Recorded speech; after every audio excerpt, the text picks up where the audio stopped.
I just beat Rakesh to the podium, so I'll be doing the moderation. My name is Dr.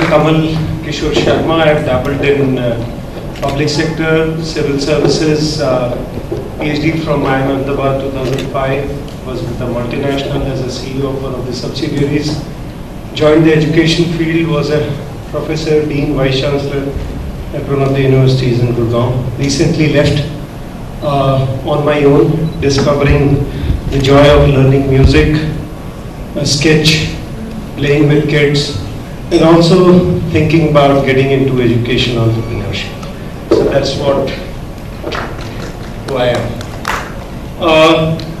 So Rakesh, actually, with pleasure I have taken this responsibility because I always like to hog the limelight. So that's why I ran to even sing a song here. Key levers to get your startups and up and running. So I have two Amits here and Pranay. Amit, HelpingDoc, Amit, ex-Google, Whiz, Kidz, and Pranay. I have known Pranay for long enough when I was one of the mentors to a couple of companies at incubation center at IIMnetWORK. So let me set the contours of the discussion. My take is, key levers to get your startup up and running has to do something to start off with coming from your continuing passion and support from your family. I don't know where did family got left out in this entire discussion since morning, but the most difficult job for me before leaving my current job was to convince my wife that this is the right thing to do going forward. So it's not only about your passion, but your family should reflect that passion. My daughter is still not able to reconcile to that. Then your continuing performance, some metrics, some measures, something that keeps you going, the short-term wins, the long-term visibility of the measurable parameters. Then encouraging customer feedback, the users of your products and services. So even if you're not there in terms of numbers, the customers are able to give you that confidence to keep going. And in this entire process, the ecosystem which enables you in terms of infrastructure, logistics, marketing, funding, etc. Some of these things should definitely the keywords that should figure in our discussion. So my first question to Amit from HelpingDoc. Okay, so I'll have to differentiate. What are the basic top 3 KPIs to measure startup success? I mean, we dealt with this question in the earlier panel discussions also, but the idea here is to, small or large, we have to keep going, right? So what are the things, during early bootstrap or let's say early stage angel investor, investing stage or a VC stage, what are the parameters you would definitely look at or they would definitely look at which will help you up and running? Right, thanks. I think it depends on where you are. So for us, 3 years back when we started HelpingDoc, we initially pitched in money, like it was bootstrapping. For us, the key indicator was to prove the hypothesis. So, yes.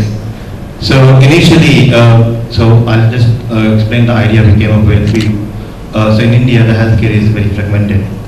So there is no structured mechanism for anybody to find a doctor. So either you have your family doctor or you go to a branded hospital. So whereas 94% of the market is very fragmented and there's a hidden inventory of doctors who people struggle to find. So for us, the idea was to kind of expose that inventory in a more structured manner. The health insurance penetration is very low in the country. Unlike the US or unlike Europe, where either you go through the health insurance or you go through your assigned GP, anybody can go to anywhere. and as a result, the lack of trust or the trust deficit is growing. So initially, the objective was let's have a platform which kind of exposes doctor credentials. We validate the doctor credentials, check with MCI, are they registered doctors? Is a gynecologist, a woman, MBBS just posing as a gynecologist? Is the orthopedic an orthopedic, or is he just a physiotherapist posing as orthopedic? So for us, the initial key indicator was, will a doctor be ready to expose his credentials on the net? So initially, when we were going out meeting doctors, a key question was, if we allow this, would you be okay to give us your pictures, give us your credentials, and are you okay to accept patients through online means? So that was the primary. In some ways, are you referring to, let's say, continuing confidence of the stakeholders involved in the business apart from yourself? So I'm talking about the bootstrapping stage. Okay. So initially, it was primarily validating what the underlying premise is we are trying to, what the major, whether the kind of idea will work or not. So initially, when we managed to kind of prove that, and then we managed to raise some angel funding, then the key performance indicator was the initial prototype, the product prototype, the platform we built. Whether will there be a repeat usage, will there be traction, and the cash flow, because we had a very low money. So we were very keen on kind of preserving the cash as far as possible and able to ensure that if there is a growing traction. So that's the angel round. Then we managed to raise kind of a small series there last year, and now the KPIs have changed completely. Now it's all about numbers. We're looking to raise Series B, and everybody I speak to, every VC I speak to, the two questions are how many appointments, how many doctors. Nobody asks what's the repeat usage, what revenue you're earning. I mean, it's primarily how fast you're earning and how many numbers you have. So I think the KPIs do change as you evolve and mature in your startup. All right, let me turn the tables around. Let's say if you were not, I mean, you must have had some sense of the measurable parameters which will guide you in taking the next step in the next month, the coming quarter, and the coming half year. Let's say if you had not been achieving those, what would have kept you up and running? So personally, in my case, I was very passionate about the problem itself, that there has to be a better way to do these things. So I had a very good consulting background, so I had a bit of family pressure to go back to my consulting background. I've been living in London for 10, 12 years before we moved back to India.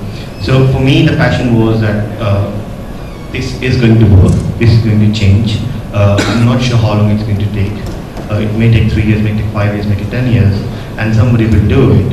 It might be us who may do that. So that kind of conviction, in the sense that there is an underlying problem, someone has to resolve the problem, was the key kind of driver was pushing me. True, I mean, thanks. It just, if I had to draw one word out of it, the starting point and the continuing passion of the entrepreneur to keep going, and someday they will achieve some of the numbers they have in mind, is something which keeps you up and running. But you always need an ecosystem, the support system around you. It's not sometimes just about you and yourself. There are a lot of stakeholders in the business. So, Pranay, the next question to you: what are the support systems, let's say, which a startup has to essentially depend on? Whether all of that is created in-house, what are the external agencies that provide such kind of infrastructure support systems to keep you up and running? Sure. I wouldn't say they have to depend on sort of a scenario. As an entrepreneur, what you're trying to do is you're trying to say, I want to achieve these goals, and what are the resources I need? Resources are people, resources are money, resources can be networks, etc., etc. On what are the support systems available? I think now there is tremendous amount of systems available. There are organizations like us. So 91 Spring Code is a very vibrant co-working community. There are a lot of good people working out of the space, and Amit is also one of the mentors at our space. He's working out of that. So one, there are systems like us. Then there are a lot of incubators there. You won't believe there are more than 100 odd incubators set up by support of government in various educational institutes. When you said systems like us, you would like to elaborate a little bit on systems like yours, what systems, so that everybody's Sure. I love talking about 91 Springboard clearly, but I thought I'll spare you that now that you've given me an opportunity. I'll give you 1 minute for that. Okay. In our case, the way we thought of it was, we said in like Silicon Valley, because they have sort of, as an entrepreneur, you have a lot of support available. How can we create a mini Silicon Valley within, say, a Delhi or a Gurgaon? And what we've done is we've set up about 20,000 square feet of space in each of these places. We are in Hyderabad also already. And in this, we encourage a variety of people to be there. So there are tech startups, there are service providers, there are freelancers, designer, web marketing guy, a lawyer, accountant. There are offshoots of big companies. We do about 10 to 12 odd events per month in this center. These are from mentoring sessions to showcasing to investors, startup showcases, even just casual parties, every Friday just in the evening open a beer and a variety of people sit together. And through this, what we are able to do is to create a community that you can talk to. So if you're an entrepreneur, my co-founder is, I'm not sure if I'm talking to him right. Well, there are a lot of people here, just go walk up to someone and talk to them. I want to hire, again, instead of you being the two companies sitting in a closed room trying to figure out what I'm doing right or wrong, you're now sitting in between 300 people. All of them are either going through what you're going or they've gone through that before. So just walk up and talk to anyone. So that's the kind of system we've created. Just to aid, taking clue from one of the discussions we had, it's the number is more than 150 companies that are operating from one or the other of his premises. So the question is, how much essential it is, because the companies or ecosystem creators like yours could cover maybe, I'm just making a wild guess, not even 50% of the entire entrepreneurship space. So the others are surviving. Do you mean to say they don't require such ecosystem support, or how do they create it for themselves? So I'm not a big fan of creating a formula for everything, and which is why sort of this whole element of is this required or not, like the idea of entrepreneurship, where you're breaking rules, right? So I think, like, even on sort of how do you start, while we've been talking of all these big things, the way you set up a company and the way you run is basically the basic formula you follow is don't die, right? You start a company, don't die, then you keep growing, and you keep doing that often enough and you will grow into a big company. Like, that's all you do.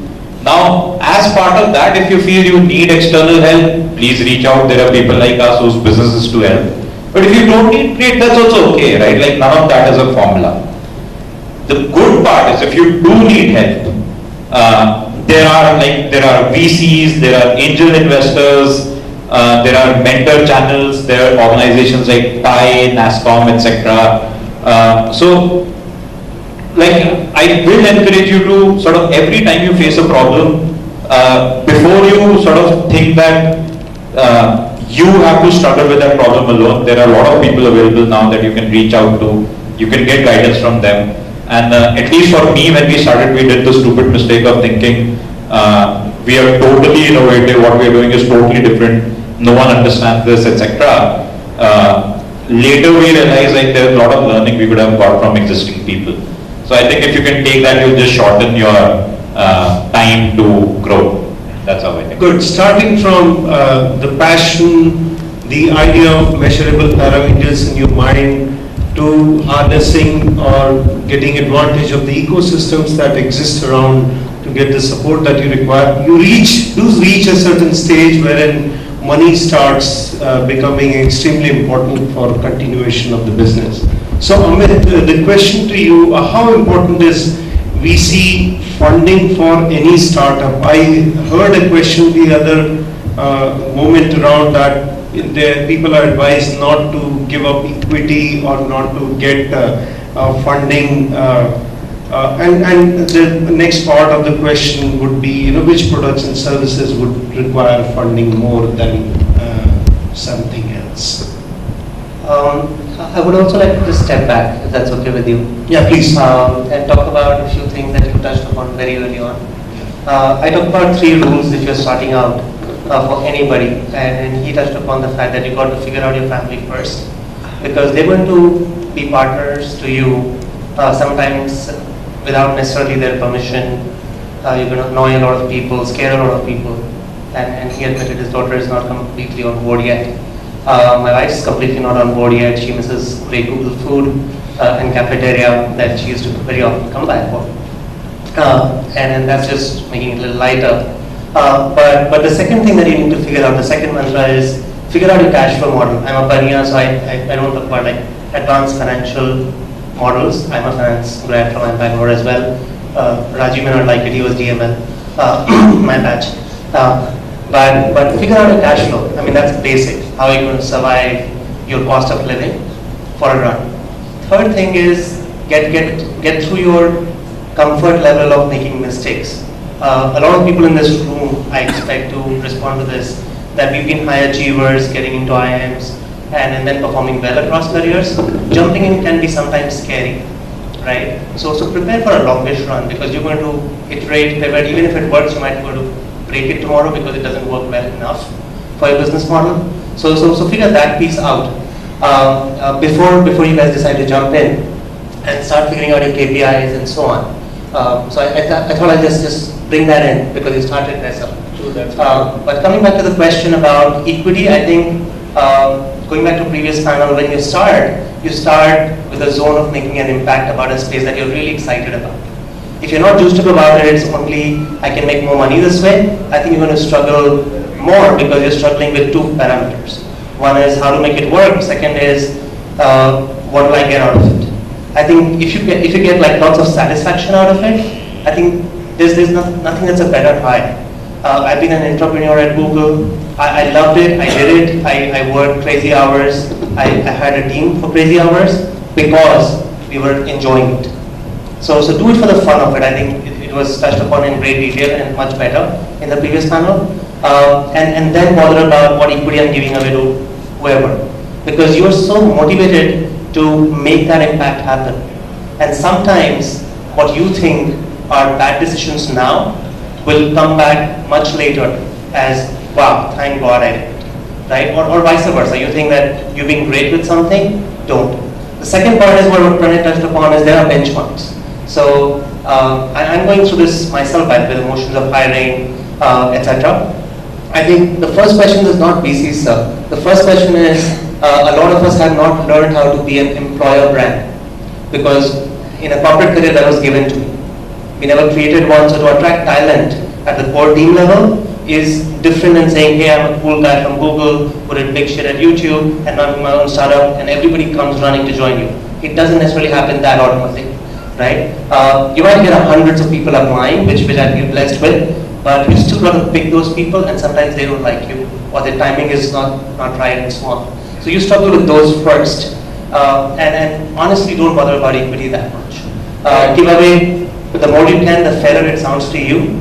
Have a sounding board. So I have an advisor pool which helps me out, bouncing board.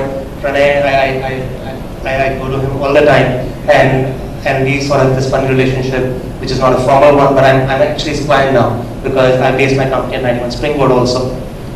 So I hope that answers some of the things you're trying to do. Right. So however hard or faster I ran, but this panel is going to bear the brunt of the time delays happening since morning. So we don't have enough time from the panel here, but we'll leave it open for a few questions, if you will. Perhaps one question to be more precise, and Dr. Kamal Sharma, you are doing well on time though. So one last question, ladies and gentlemen. Yes. Yeah, I have a question. For Pranay Gupta, like you said that there are almost 150 companies which is there on board, how do you actually, admitting those companies and how you are going to measure what they are doing, or or you are doing mentoring, what are your key, parameters which you look at it? so that they will grow or they will scale up, apart from whatever informal discussions and meetings and mentoring which is happening? Okay. So I'll actually take it a step behind again. Why do I need to measure all of that? Right? And so invariably a lot of us, when we're thinking of incubator, we are thinking equity and whether equity is making return or not. And hence a lot of measurement is around, is this company doing super well or not? For us, innovation is a strong word, but we've been innovative around setting up a model which is not around equity. There's a membership fee model for us. And for me, the selection criteria is not on whether this idea will be the next Google or not. For us, a lot of our selection criteria is on the cultural fit of people. We are building a community, and for us it's important to figure out whether these people will add to the community or not. So when we are bringing in people, one question we do ask them is, what is it that you can do for other people in this ecosystem who are already here?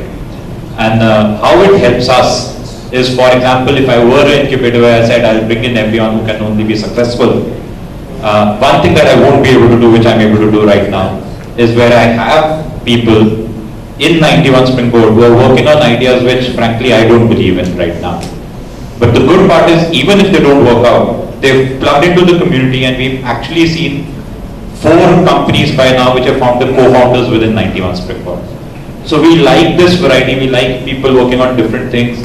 We are comfortable with people not being more successful as a company. We want good people, and that's what we've been filtering on. And that's what we've been seeing. Pranay is a It is a social entrepreneurship. You mean, am I a social entrepreneur? No, this is venture. It's a venture. This venture, no, we are a normal for-profit company. I am frankly of the opinion that every enterprise is a social enterprise. If I'm talking to a social investor, I can disguise it as a social entrepreneurship too. I don't differentiate, man. For me, the focus is, are the startups benefiting? They are my clients, am I adding value to them? And that's what I've been doing. No, I was saying, the point what I'm sharing with you, you're saying that we have started out with 20,000 square feet of area and all that stuff. There must be some cost. So this is sustainable on membership fee that we charge to people. Okay. All right, a quick last question, because I saw 2 hands being raised together. Quick question and a quick answer. Yes, please. That's the last question. Yeah. Hi, this is Dr. Pankaj Gupta. I am a healthcare consulting company by the name Taras Global. Question is for Amit Bansal. How do you achieve scale? Because in a healthcare business, there is a typical challenge. There is no real incentive for the doctor or the patient to come on board. So, what's in it for them? I think some of the earlier panels have answered this question directly. One of the things we are doing is to achieve scale is to be asset light. So we, for example, some people in the past have asked, do we employ doctors? Or do we have doctors? No, we don't. So we are a marketplace. So that's the first answer. So in terms of, we are able to achieve scale because we can quickly kind of acquire doctors and bring them on board without actually employing anybody on our payroll. In terms of what is in it for doctors or a patient, for a doctor, the key proposition is this helps us give visibility. So our primary customers are specialists and super specialists. So people who might be hitting Medantas and Apollos and Max, as well as the gynecologists or pediatricians or orthopedics and ENTs in the neighborhood. For them, the key proposition is that their patients, everybody's looking at Google actually. So Google has become one of the de facto kind of entry point for anybody to search anything. So unless they have that kind of visibility online, they're losing on the traffic. When we initially started, we kind of spoke to 50 odd doctors to understand what percentage of patients come through referrals, what are the repeat patients, and how many kind of come walk-in. Surprisingly, 50% or more than 50% were walk-ins, and 30% were people who actually just read the ads in the newspaper kind of stuff. So for the doctors, the proposition is very simple. It kind of gives them visibility. It helps their own patients to connect them more easily, as well as the new patients to discover them more easily. For patients, the key proposition is the convenience. When you know, currently you may have to call a doctor's clinic to see if doctor is in the clinic, or if doctor usually practices in multiple clinics. So on Tuesdays he may be sitting in Apollo, on Wednesday he may be sitting in Max. So if you want to see a particular doctor, you would rather want to know if doctor is available. So for the patient, it's more about that he knows the doctor is there. If he's booked the appointment, he definitely will be able to see the doctor on that day. I hope you got the answer to your question, and that's it for now. So give me Dr. at Sharma, least yes. half a minute. Sure. So from the learned gentleman here, whom I have got to know since morning, this is a storehouse of stories as well as guidance and everything. We did an injustice to this particular panel to have listened so less from you guys, but thanks for your company and your views, and thanks to the audience for the questions. Thank you so much.